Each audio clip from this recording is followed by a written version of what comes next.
കുറച്ച് ദൂഷ്യഫലങ്ങളും ഉണ്ട്. ഇപ്പൊ ആൾക്കാര് ഡോക്ടർമാരുടെ അടുത്ത് പോകാതെ ചാറ്റ് GPT-യോടും ഗൂഗിളിനോടും ഒക്കെ എന്റെ നടുവേദന കാരണം എന്താണ്, എന്റെ ഷോൾഡർ പെയിൻ എന്താണ് എന്ന് വഴിതെറ്റി പോകുന്നതും നമ്മുടെ അറിവില്ലായ്മയുടെയും ഉദാഹരണമാണ്. നെഞ്ചുവേദന ഉണ്ടായാൽ ഗ്യാസാണെന്ന് കരുതി ചികിത്സ മാറ്റിവെക്കുന്നു.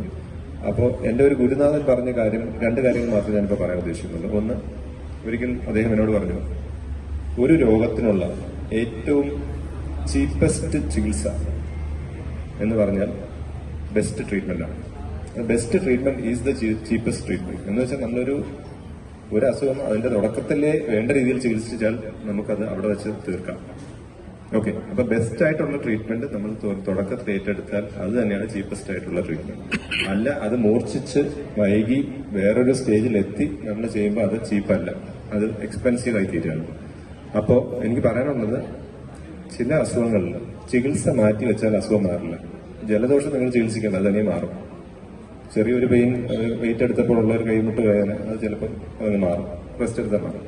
പക്ഷെ കാര്യമായ രോഗങ്ങൾ അത് ചികിത്സ മാറ്റിവെച്ചാൽ അസുഖം മാറണമെന്നില്ല. അപ്പോൾ അത് നിങ്ങൾക്ക് അറിയാൻ പറ്റില്ല ഏതാണ് നിങ്ങളുടെ ഉള്ളിലുള്ളതെന്ന്. അപ്പൊ അങ്ങനെ ഉള്ള കാര്യങ്ങൾ നമുക്കറിയാത്ത കാര്യങ്ങൾ അതിന്റെ വ്യക്തത നേടാൻ ഡോക്ടർമാരെയും അത്തരം സേവനങ്ങൾ ഉപയോഗിക്കുക. അപ്പൊ അങ്ങനത്തെ സേവനങ്ങൾ തരാൻ വേണ്ടിയിട്ടാണ്